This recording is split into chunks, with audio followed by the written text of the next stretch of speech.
साधक अपनी आंखों से जो दिखने वाले दृश्य हैं उनको माया का स्वरूप कहकर उस बात को टाल देते हैं, उस दृश्य के बारे में अच्छे से नहीं बता पाते। अगर दृश्य के बारे में नहीं जान पाओगे तो दृष्टा के बारे में कैसे जानोगे? ये तो मूल बात है। इसलिए दृश्य के बारे में जानकारी जमा कर लेनी चाहिए।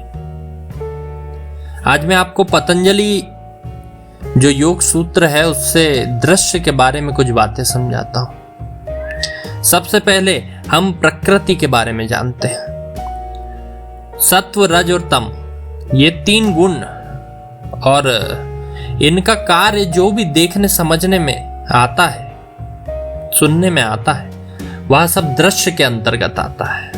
अर्थात ये तीनों गुण जब अपना कार्य कार्यान्वित करते हैं तो वह दृश्य कहलाता है। सत्व गुण का मुख्य धर्म प्रकाश होता है। रजोगुण गुण का मुख्य धर्म हलचल यानी जो गति है वो होता है। और तमोगुण धर्म स्थिति अर्थात जड़ता और सुसुप्ति से संबंधित है। अर्थात हम किसी वस्तु में इन तीनों गुणों को साम्य अवस्था में पाते हैं तो उसे ही हम प्रकृति कहते हैं, ऐसा सांख्य दर्शन कहता है। अतः सभी अवस्थाओं के अंतर्गत तीनों गुणों का जो प्रकाश, क्रिया और स्थिति स्वरूप है वही दृश्य का निर्माण करता है। 5 स्थूल भूत यानी पंच महाभूत, 5 तन्मात्रा, 5 कर्मेंद्रिय, 5 ज्ञानेंद्रिय एवं मन, बुद्धि और अहंकार, ये सब कुल मिलाकर 23 तत्व प्रकृति के कार्य से होने वाले उसके स्वरूप है। अर्थात प्रकृति के ही अभिन्न अंग है।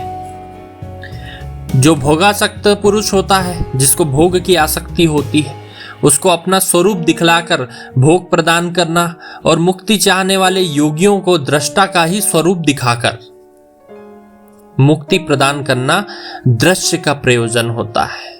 अब आप समझे, अगर कभी गहरे ध्यान में कोई दृश्य हमें दिखाई देते हैं या ईश्वर प्रेरित करते हैं उस दृश्य को देखने के लिए, तो ये मत समझिए कि सपना है, छोड़ दिया।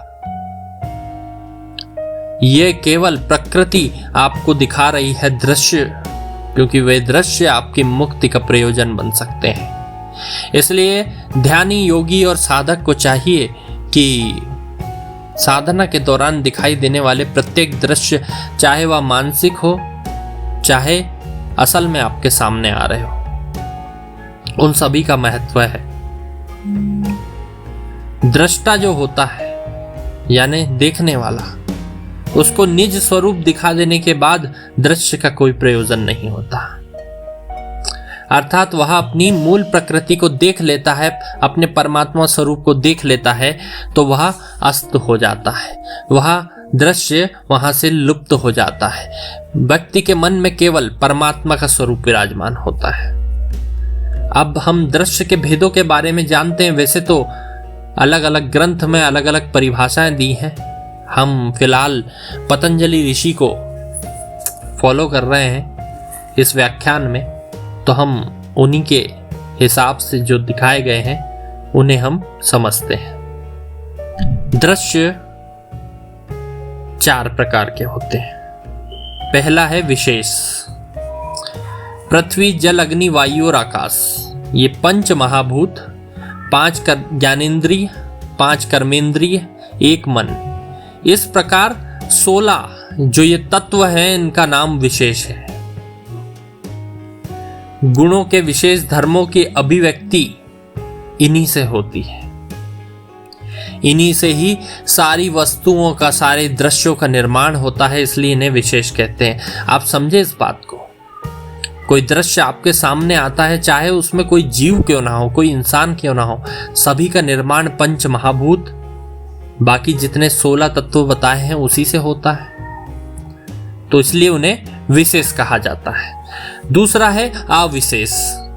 शब्द, स्पर्श, रूप, रस और गंध, ये 5 तन्मात्राएं हैं। इस बात को नोट कर लीजिएगा। कभी भी तन्मात्रा शब्द आए सामने तो शब्द, स्पर्श, रूप और गंध को तन्मात्रा माने।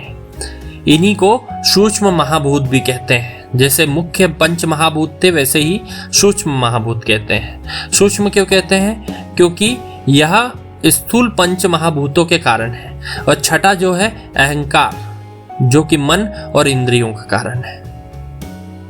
इन छयों के नाम अविशेष है। इनका स्वरूप इंद्रिय गोचर नहीं होता है, इसलिए इन्हें अविशेष कहते हैं। जो लोग हिंदी थोड़ा कम जानते हैं या कठिन पड़ता है उन्हें मैं समझा देता हूं। इंद्रिय गोचर का अर्थ इंद्रियों के द्वारा दिखाई देने वाला।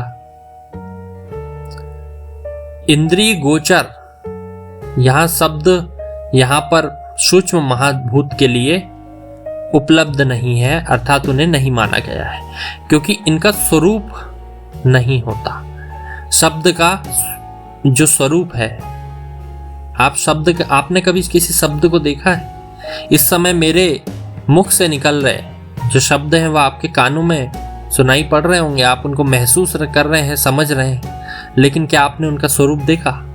जैसे आम का एक स्वरूप होता है, केले का स्वरूप होता है, आपके सामने रखी हुई डेस्क का स्वरूप है, दीवार का स्वरूप है, वैसे ही शब्द का ना तो स्वरूप है ना स्पर्श का स्वरूप है, रूप का भी स्वरूप नहीं होता, ऐसा यहाँ कहा गया है। ये तो बड़ी उल्टी बात हो गई कि रूप का स्वरूप क्यों नहीं होता। किसी व्यक्ति को आप रूपवान कहते हैं तो क्या उसके नैन नक्श देखकर कहते हैं? कोई व्यक्ति अपने तेज के कारण भी रूपवान होता है। केवल चेहरे की बनावट सही हो जाने से व्यक्ति रूपवान नहीं होता, ये बात को ध्यान रखिएगा। प्रभाव आदमी तभी उत्पन्न करता है जब वह रूपवान। रस और गंध, रस आपकी जबान पर आपको महसूस होता है, आप जानते हैं।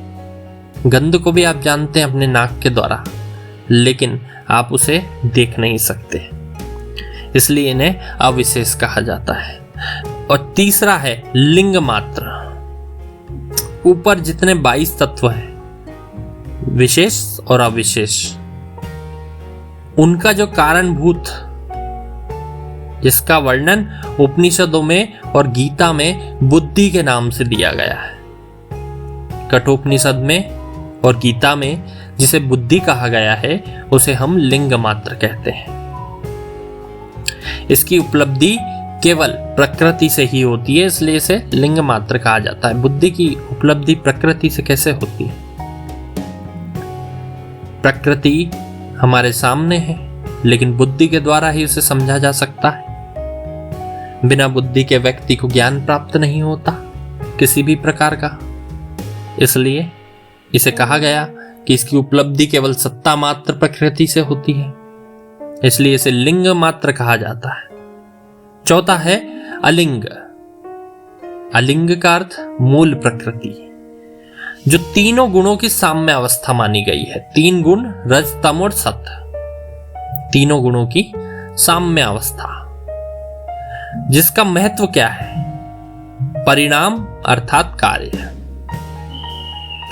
उपनिषद और गीता में जिसका वर्णन अव्यक्त के रूप में किया गया उसी को अलिंग कहते हैं। कठोपनिषद और गीता में जिसे अव्यक्त कहा गया मूल प्रकृति को, उसे अलिंग कहते हैं। साम्य अवस्था को प्राप्त गुणों के स्वरूप की अभिव्यक्ति नहीं होती, इसलिए प्रकृति को चिन्हहित या अव्यक्त कहते हैं, चिन्ह रहित या अव्यक्त कहते हैं। अर्थात वह अव्यक्त है, व्यक्त नहीं की जा सकती। इस प्रकार इन 4 अवस्थाओं में रहने वाले ये सभी गुण, तीनों गुणों की 4 अवस्था बनी, उन्हें ही दृश्य कहा गया, जो आपके और मेरे सामने हमेशा होते हैं।